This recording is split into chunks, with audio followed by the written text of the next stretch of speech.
الحمد لله نحمده ونستعينه ونستغفره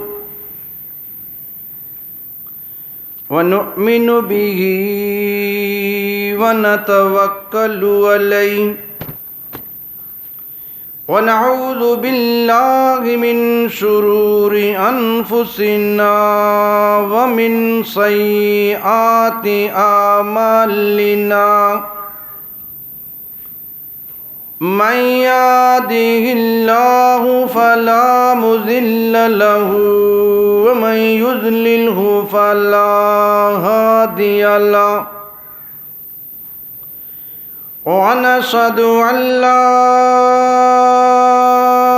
إله إلا الله وحده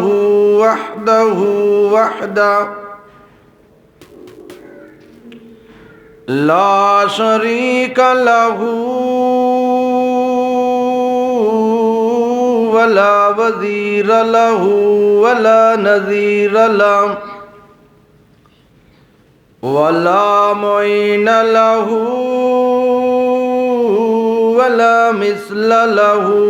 ولا مثال له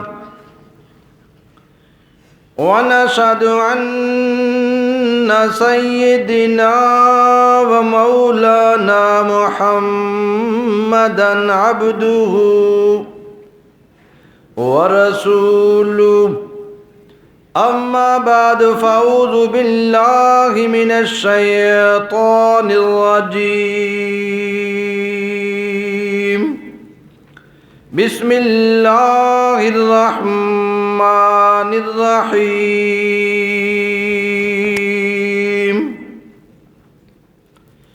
ولا تقولوا لمن يقتل في سبيل الله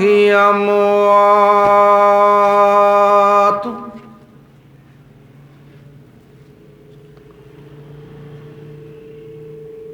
قال رسول الله صلى الله عليه وسلم عن أبي سعيد الخدري رضي الله تعالى عنه الحسن والحسين سيد شباب آل الجنة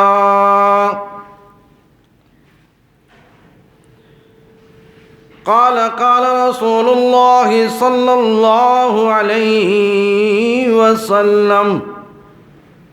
عن ابن عمر أن رسول الله صلى الله عليه وسلم إن الحسن والحسين هما ريحان حي من الدنيا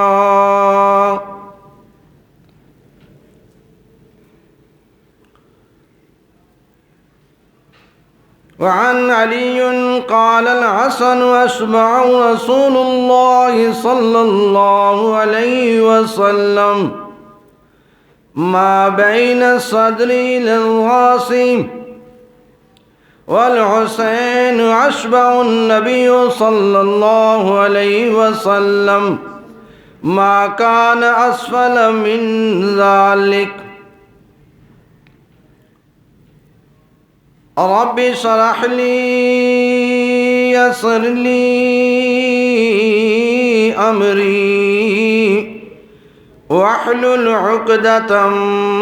من لساني يفقه قولي رب زدني علما رب زدني علما رب زدني علما سبحان ربك رب العزة عما يصفون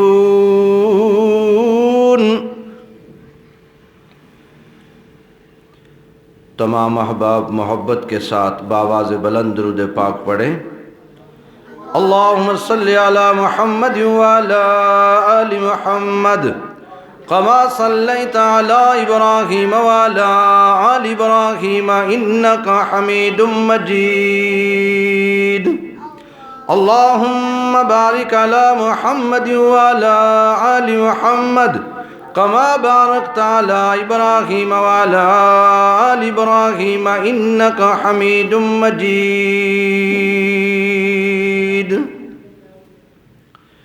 میرے واجب الاحترام،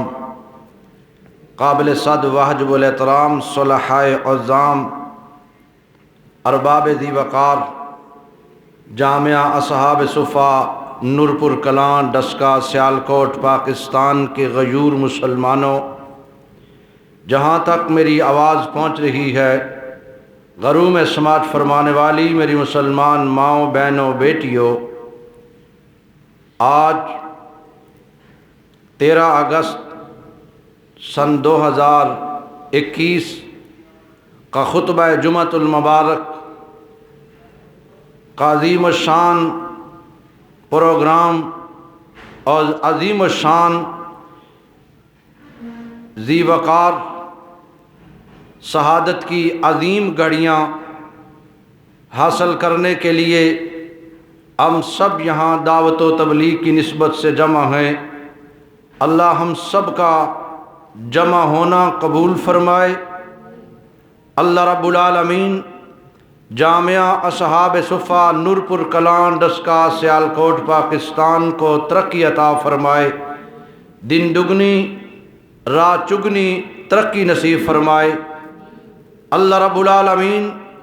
مدرسے کے معاونین کو ترقیوں سے نوازے اور ان کی دلی مرادیں حق تعالی سبحانہ تقدس قبول فرمائیں، اور جو ہمارے معاونین، ہمارے عزیز و اقربا اور ہمارے وہ احباب جو اس دنیا سے رخصت ہو چکے ہیں، اللہ ان کو اپنی جوار رحمت میں جگہ عطا فرمائے۔ شہدائے پاکستان اور شہدائے بدر، شہدائے عہد، شہدائے کشمیر، شہدائے بوسنیا چچنیا اور دیگر ممالک کے شہداء کو اللہ اپنی جوار رحمت میں جگہ عطا فرمائے۔ شہدائے کربلا، اللہ رب العالمین حضرت حسین رضی اللہ تعالیٰ عنہ کی شہادت کو شرف قبولیت عطا فرمائے۔ محرم الحرام کا مہینہ ہے، یکم محرم الحرام کو حضرت فاروق اعظم رضی اللہ تعالیٰ عنہ کی شہادت ہوئی، اور 10 محرم الحرام کو حضرت حسین نواسہ رسول شہید کربلا رضی اللہ تعالیٰ عنہ جام شہادت نوش کرتے ہیں۔ آج کی نشست میں ہم حضرت حسین رضی اللہ تعالیٰ عنہ کی شہادت کو خراج تحسین پیش کریں گے۔ حضرت حسین رضی اللہ تعالیٰ عنہ شہید کربلا ہیں، شہید مظلوم ہیں اور نواسہ رسول ہیں۔ حضرت حسین رضی اللہ تعالیٰ عنہ صحابی رسول ہیں، اللہ کے پاک پیغمبر کے نواسے ہیں، حضرت علی کے صاحبزادے ہیں، حضرت فاطمہ کے لخت جگر ہیں، اور ہم سب کے ایمان کا حصہ ہیں۔ اللہ کے پیغمبر کے نور نظر ہیں۔ ارباب ذی وقار حضرت حسین، حضرت حسن کے بارے میں سرکار دو عالم صلی اللہ علیہ وسلم نے ارشاد فرمایا، حسن اور حسین یہ جنت کے مردوں کے سردار ہیں، جنتیوں کے سردار ہوں گے۔ ارباب ذی وقار اللہ کے پاک پیغمبر نے حضرت حسین رضی اللہ تعالیٰ عنہ کے بارے میں جتنے فضائل اور مناقب بیان فرمائے ہیں، وہ سارے کے سارے حق اور سچ۔ حضرت حسین شہید کربلا اور مظلومانہ شہادت حاصل کر کے دار فانی سے دار البقاء کی طرف سفر باندھتے ہیں۔ میرے مسلمان بھائی توجہ کرنا، اللہ کے نبی ارشاد فرماتے ہیں عن ابن سعید قال قال رسول اللہ صلی اللہ علیہ وسلم الحسن والحسین سید شباب آل الجنہ۔ حضرت ابو سعید رضی اللہ تعالی عنہ سے روایت ہے، ارشاد فرماتے ہیں کہ سرکار دو عالم صلی اللہ علیہ وسلم نے ارشاد فرمایا کہ حسن اور حسین جنت میں جوان مردوں کے سردار ہیں۔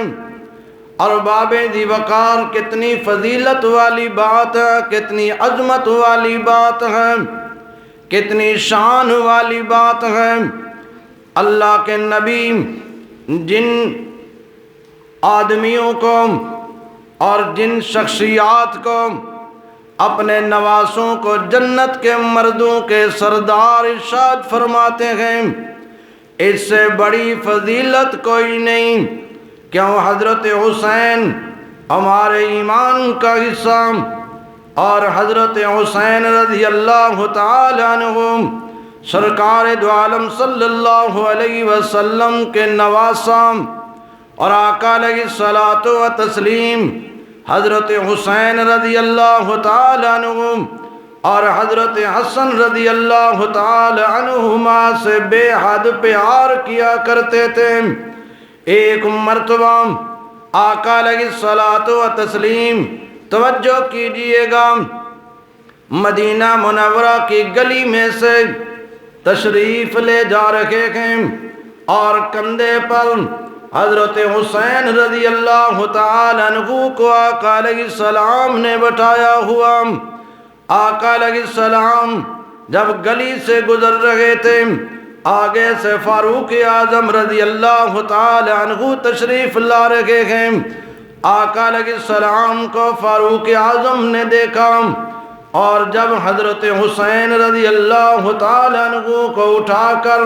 کندھے پر بٹھا کر لے جا رہے ہیں، عرض کی کہ یا رسول اللہ کتنی بہترین سواری ہے، حسین رضی اللہ تعالی عنہ کے لیے کتنی بہترین سواری ہے۔ آقا علیہ السلام نے ارشاد فرمایا کہ عمر، سواری بھی بے مثال اور سوار بھی بے مثال، سواری بھی لاسانی اور سوار بھی لاسانی، سواری بھی بے نظیر اور سوار بھی بے نظیر۔ سواری کے کیا کہنے اور سوار کے کیا کہنے، نہ سوار کا کوئی ثانی اور نہ سواری کا کوئی ثانی۔ اللہ اکبر۔ آقا علیہ السلام آگے ارشاد فرماتے ہیں، دنیا والوں، یہ حسن اور حسین میرے لیے دنیا کے اندر اس طرح ہیں جس طرح دنیا کے اندر پر کہیں گلاب کا پھول، کہیں چمیلی کا پھول، کہیں گل لیلا کا پھول، کہیں جو ہے رات کی رانی کا پھول، اور کہیں گٹے کا پھول۔ اور باب ذی وقار توجہ کیجئے گا، آقا علیہ السلام نے ارشاد فرمایا الحسن والحسین ہما ریحان ای من الدنیا، اور دنیا والوں تم خوشبو سونگھنے کے لیے گلاب کا پھول توڑ کر ناک کے قریب لے جاتے ہو، خوشبو محسوس کرتے ہو، لیکن جب مجھے خوشبو محسوس کرنے کی ضرورت پڑتی ہے تو میں حسن کو سونگھتا ہوں، میں حسین کو سونگھتا ہوں۔ جس طرح دنیا کی رونق دوبالا کرنے کے لیے اللہ نے پھولوں کو پیدا کیا، ایسے ہی میرے حسن کو، میرے دل کی سکون اور تسکین کو دوبالا کرنے کے لیے اللہ نے علی کے گھر میں حسن اور حسین جیسے پھول پیدا کیے۔ اللہ اکبر، اللہ اکبر۔ آقا علیہ الصلوۃ والتسلیم اتنی محبت فرماتے ہیں اپنے نواسوں سے، اور بڑے ہی فضائل بیان کیے حضرت حسن اور حضرت حسین کے بارے میں۔ آقا علیہ السلام دوسرے مقام پر ارشاد فرماتے ہیں وعن علی قال الحسن والحسین اشبہ الحسن اشبہ رسول اللہ صلی اللہ علیہ وسلم ما بین الصدر،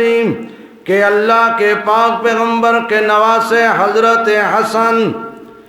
آقا علیہ السلام کے سر سے لے کر ناف تک کا جو جسم ہے یہ حضرت حسن کے مشابہ، اور اس سے ناف سے بقیہ نیچے کا حصہ آقا علیہ السلام یہ حضرت حسین کے مشابہ، اور حضرت حسین آقا علیہ السلام کے بقیہ حصے کے مشابہ۔ آقا علیہ السلام کا جسم کا حصہ آقا علیہ السلام کی حدیث کے مطابق دو حصوں میں تقسیم کیا گیا، آدھا حسن کی تصویر اور آدھا حسین کی تصویر۔ آدھے حصے میں حضرت حسن کا روپ نظر آتا ہے اور آدھے حصے میں حضرت حسین کا روپ نظر آتا ہے۔ اللہ اکبر میرے مسلمان بھائی، توجہ کرنا، آج 10 محرم الحرام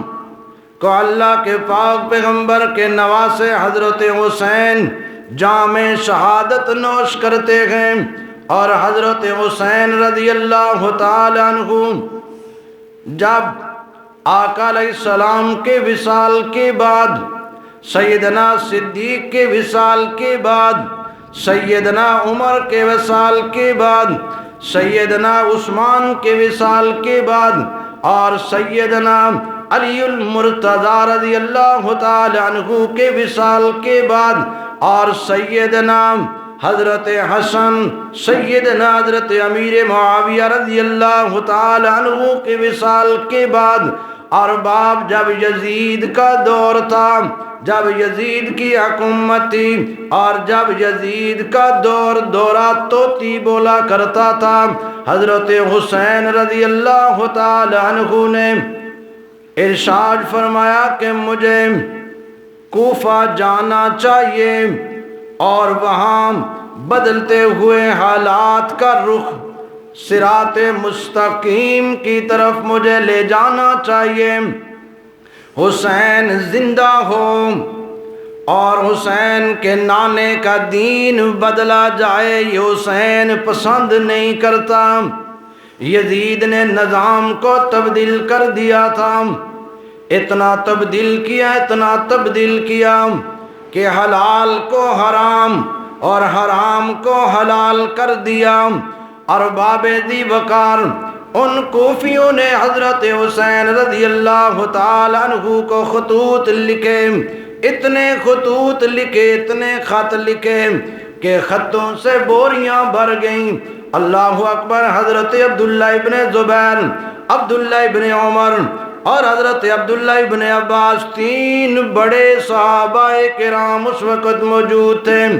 انہوں نے ارشاد فرمایا کہ آپ نہ جائیں، آپ کوفہ والوں کے ان خطوں کا اعتبار نہ کریں، ان ظالموں کا کوئی پتہ نہیں، انہوں نے آپ کے ساتھ وہی معاملہ کرنا ہے جو آپ کے والد بزرگوار کے ساتھ کیا ہے، انہوں نے آپ کے ساتھ وہی معاملہ کرنا ہے جو آپ کے بڑے بھائی حضرت حسن کے ساتھ ہوا۔ حضرت حسین رضی اللہ تعالیٰ عنہ اپنی نیک نیتی پر، درستگی اسلام پر اپنے پکے اور پختہ ارادے کے ساتھ عزم کر چکے تھے کہ میں نے اب جانا ہے کوفہ۔ ارباب ذی وقار حضرت حسین رضی اللہ تعالیٰ عنہ نے پورا عزم کر لیا کہ میں نے اب جانا ہے، لیکن کوفہ والوں نے حضرت حسین رضی اللہ تعالیٰ عنہ کے ساتھ بد دیانتی، بد اخلاقی، بد کرداری اور دھوکہ دہی سے کام لے کر حضرت حسین رضی اللہ تعالیٰ عنہ کو شہید کرنے کی سازش بنائی۔ حضرت حسین پورے عزم کے ساتھ، پورے استقلال کے ساتھ، پوری جرأت اور بہادری کے ساتھ پکے تھے کہ اگر کوفہ والے میرے ہاتھ پر بیعت کر لیتے ہیں اور میں اپنے نانا کے دین کو کائنات پہ غالب کر دوں گا۔ ارباب ذی وقار حضرت حسین رضی اللہ تعالیٰ عنہ کے ساتھ کوفہ والوں نے بددیانتی کا مظاہرہ کیا۔ حضرت حسین جب عزم کر کے ارادہ کر کے وہاں سے نکلنا چاہتے ہیں، حضرت عبداللہ ابن عمر، حضرت عبداللہ ابن عباس، یہ دونوں صحابہ کرام، یہ دونوں صحابی رسول بڑے پریشان تھے، اور آخر پہ انہوں نے ارشاد فرمایا کہ آپ اگر جانا ہی چاہتے ہیں، آپ ہماری بات نہیں مانتے، آپ جانا ہی چاہتے ہیں، آپ اکیلے جائیں، اپنے اہل بیت کو ساتھ لے کر نہ جائیں، اپنے بچوں کو لے کر نہ جائیں، اپنے گھر والوں کو لے کر نہ جائیں، ہمیں یہ خدشہ ہے کہ آپ کے ساتھ وہی معاملہ ہوگا جو حضرت عثمان کے ساتھ ہوا کہ جس طرح ان کو گھر والوں کے سامنے ذبح کیا گیا تھا، کہیں اللہ نہ کرے آپ کے ساتھ بھی یہی معاملہ پیش نہ آ جائے۔ میرے مسلمان بھائی توجہ کرنا، حضرت حسین رضی اللہ تعالیٰ عنہ نے ان دونوں پیغمبر کے صحابیوں کی بات کو سر و چشم قبول کیا اور ارشاد فرمایا کہ میں نے عزم کیا کہ میں نے جانا ہے، اور اگر آدھے کوفہ والے بھی میری بات کو مان لیتے ہیں، بیعت کر لیتے ہیں، ممکن ہے بات بن جائے، ممکن ہے بات ٹھیک ہو جائے۔ ارباب ذی وقار اللہ اکبر، کوفہ والوں نے حضرت حسین رضی اللہ تعالیٰ عنہ کے ساتھ اپنے آباء و اجداد کی بات کو دہراتے ہوئے حضرت حسین رضی اللہ تعالیٰ عنہ کے ساتھ ظلم و زیادتی کا مظاہرہ کیا، اور حضرت حسین رضی اللہ تعالیٰ عنہ نے ارشاد فرمایا کہ چلو میں پہلے جا کر بات کا جائزہ لیتا ہوں، یا کسی کو بھیج کر آگے حالات معلوم کرتا ہوں۔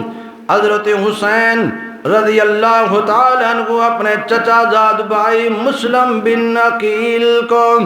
ارشاد فرماتے ہیں، اپنا قاصد اور نمائندہ بنا کر کوفہ بھیجتے ہیں۔ ارشاد فرمایا جاؤ تم جا کر وہاں کے حالات معلوم کرو، وہاں کے لوگوں کا نظریہ کیا ہے، وہاں کے لوگوں کی رائے کیا ہے، وہاں کے لوگوں کا انداز وطیرہ کیا ہے۔ اللہ اکبر، حضرت حسین اپنے چچا زاد بھائی مسلم بن عقیل کو جب بھیج دیتے ہیں اور مسلم بن عقیل چلے جاتے ہیں، جانے کے بعد انہوں نے وہاں سے اطلاع دی کہ حالات بہت اچھے ہیں، حالات دنیا آپ کی بیعت کرنے پر راضی ہے، لیکن ان سازشیوں نے حضرت مسلم بن عقیل کے ساتھ دھوکہ کیا، حضرت حسین کے ساتھ دھوکہ کیا، اور کچھ دنوں کے بعد مسلم بن عقیل کو گرفتار کر کے شہید کر دیا۔ حضرت حسین جب مکہ مکرمہ سے مدینہ منورہ سے نکل کر کوفہ کی طرف رواں دواں ہوتے ہیں، راستے میں پتہ چلا کہ مسلم بن عقیل کو شہید کر دیا گیا، مسلم بن عقیل کو شہید کر دیا گیا۔ اللہ اکبر، اس مقام پر اب حضرت حسین بات کو سوچنے پر مجبور ہو جاتے ہیں، سوچتے ہیں اور چارہ جوئی کرتے ہیں اب کیا کیا جائے۔ اللہ اکبر، ارباب ذی وقار توجہ کیجئے گا، حضرت حسین کہتے ہیں کہ واپس چلیے، اور مسلم بن عقیل کے رشتہ دار کھڑے ہو گئے، کہنے لگے کہ ہمارا رشتہ دار، ہم مسلم بن عقیل کا خون کا بدلہ لیے بغیر واپس نہیں جائیں گے۔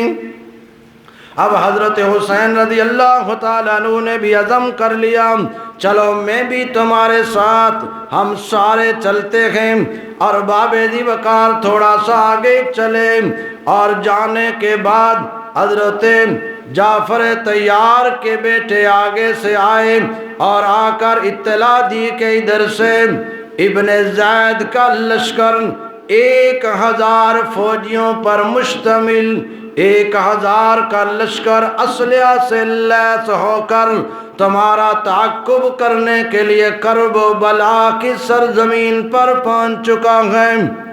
حضرت حسین رضی اللہ تعالیٰ عنہ نے ارباب ذی وقار حضرت حسین رضی اللہ تعالیٰ عنہ نے ان کے سامنے اپنا ایک مطالبہ پیش کیا کہ میں تمہارے سامنے 3 شرطیں رکھتا ہوں، میں تمہارے سامنے 3 شرطیں رکھتا ہوں۔ ایک شرط یہ کہ مجھے مکہ مکرمہ واپس جانے دیا جائے، اور دوسرے نمبر پر مجھے اسلامی سرحدوں پر جانے دیا جائے، اور تیسرے نمبر پر میرا راستہ چھوڑ دو، میں دمشق میں جا کر یزید سے مل لیتا ہوں،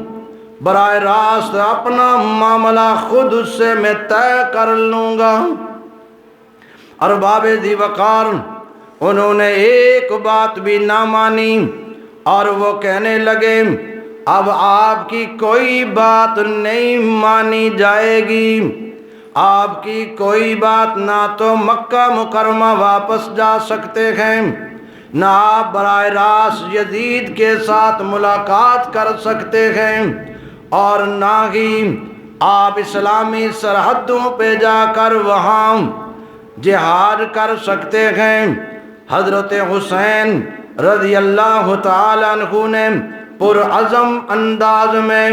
پرعزم طریقے میں ارباب ذی وقار ارشاد فرمایا کہ اچھا چلو جو تمہارا دل کرے، اور کربلا کی سرزمین پر جتنے کوفہ سے آئے ہوئے لوگ تھے ان کے سامنے ایک خطبہ پیش کیا، ان کے سامنے ایک بڑا جاندار قسم کا خطاب ارشاد فرمایا کہ لوگو تم نے مجھے خط لکھے اور یہ بوریاں بھری ہوئی ہیں، توڑے بھرے ہوئے تمہارے خطوط کے، اور اب تم ان سے مکر رکھے ہو، اب تم بدل رکھے ہو۔ حضرت حسین رضی اللہ تعالیٰ عنہ نے نام لے لے کر ارشاد فرمایا فلاں نے بھی مجھے خط لکھا، فلاں نے بھی مجھے خط لکھا، اور فلاں نے بھی مجھے خط لکھا۔ ارباب ذی وقار حضرت حسین رضی اللہ تعالیٰ عنہ کی ایک بات بھی ان ظالموں نے نہ مانی، ایک بات بھی حضرت حسین رضی اللہ تعالیٰ عنہ کی نہ مانی۔ ارباب ذی وقار حضرت حسین رضی اللہ تعالیٰ عنہ 10 محرم الحرام کو اس سے پہلے ایک دن اور ایک خطبہ ارشاد فرماتے ہیں، پھر ان کو مخاطب کر کے کوفہ والوں کو، کوفہ کے جو لوگ تھے وہ اپنا مشن، مقصد اور جس کاز کے لیے وہ آئے تھے وہ ایک ہی تھا، قتل حسین، شہادت حسین۔ حضرت حسین کا ناک خون بہانا چاہتے تھے، حضرت حسین رضی اللہ تعالیٰ عنہ کے خون سے کربلا کی زمین کو رنگین کرنا چاہتے تھے، ان کا ایک ہی مقصد تھا۔ اس لیے وہ حضرت حسین کے نہ خطاب کو سنتے تھے اور نہ ہی حضرت حسین کی کوئی بات مانتے تھے، نہ مذاکرات کے لیے میز پر آتے تھے۔ اب ان کا ایک مقصد تھا کہ حضرت حسین کی جان لی جائے۔ حضرت حسین رضی اللہ تعالیٰ عنہ نے اپنے رفقاء سے ارشاد فرمایا کہ میرے ساتھیوں، آپ کے لیے اختیار ہے، آپ اگر واپس جانا چاہتے ہیں تو آپ واپس جا سکتے ہیں، میری طرف سے آپ کو اجازت ہے، آپ واپس چلے جائیے۔ حضرت حسین رضی اللہ تعالیٰ عنہ کے ساتھیوں نے عرض کی کہ امیر المومنین، نواسہ رسول حضرت حسین ہم آپ کو اکیلا چھوڑ کر واپس نہیں جائیں گے۔ آپ کی جان سے زیادہ ہماری جان قیمتی نہیں ہے، آپ کے خون سے زیادہ ہمارا خون قیمتی نہیں ہے۔ آپ اگر شہادت کی موت، ہم بھی شہادت کی موت کے طالب ہیں۔ ارباب ذی وقار حضرت حسین رضی اللہ تعالیٰ عنہ کے پاس جتنا قافلہ تھا، تاریخ میں ملتا ہے تقریباً 70 یا 72 افراد تھے، اور جب ان کے پاس پانی ختم ہو گیا، آخر وہ نماز بھی پڑھتے تھے، آخر وہ قرآن بھی پڑھتے تھے، کھانا بھی پکاتے تھے، پیتے بھی تھے، وضو بھی کرتے تھے، غسل بھی کرتے تھے۔ اب ان کے پاس جب پانی ختم ہوا، ارباب ذی وقار شمر نے اعلان کیا کہ ان کا پانی بند کر دیا جائے۔ ارباب ذی وقار دشمن نے جب بھی مسلمانوں پر حملہ کیا ہے، سب سے پہلے مسلمانوں کا پانی بند کیا ہے، مسلمانوں کے راستے میں رکاوٹ کھڑی کی ہے۔ حضرت حسین رضی اللہ تعالیٰ عنہ کا پانی بند کر دیا گیا۔ حضرت حسین رضی اللہ تعالیٰ عنہ عام آدمی نہیں، میرے مسلمان بھائی، نواسہ رسول، اللہ کے نبی کے نواسے، اور آقا علیہ السلام اپنے نواسوں سے اتنی محبت کرتے ہیں، اتنا پیار کرتے ہیں۔ ایک دن جمعے کا خطبہ سرکار دو عالم صلی اللہ علیہ وسلم کے نواسہ حضرت حسین مسجد میں داخل ہوئے، دروازے میں پہنچے، آقا منبر سے اتر کر دوران خطبہ اور جا کر اپنے نواسے حضرت حسین کو اٹھا کر اپنی گودی میں لے کر خطبہ ارشاد فرمایا۔ آقا کتنی محبت کر رہے ہیں اپنے نواسے سے۔ ارباب ذی وقار وہ نواسہ اسلام کے لیے، قرآن کے لیے، آذان کے لیے، نماز کے لیے، روزے کے لیے، حلال کے لیے، اللہ کے حرام کردہ کو حرام باقی رکھنے کے لیے، آقا علیہ السلام کی سنتوں کی بقا کے لیے اپنے بچوں کو، اپنے گھر والوں کو، اپنے اہل بیت کو لے کر کربلا کی سرزمین پر قربان کر دیتے ہیں۔ اللہ اکبر۔ ان کا مقصد اقتدار نہیں تھا، ان کا مقصد حکومت نہیں تھا، حضرت حسین کا ایک ہی مقصد تھا، اللہ کی زمین پر 30 پاروں والا قرآن غالب ہو۔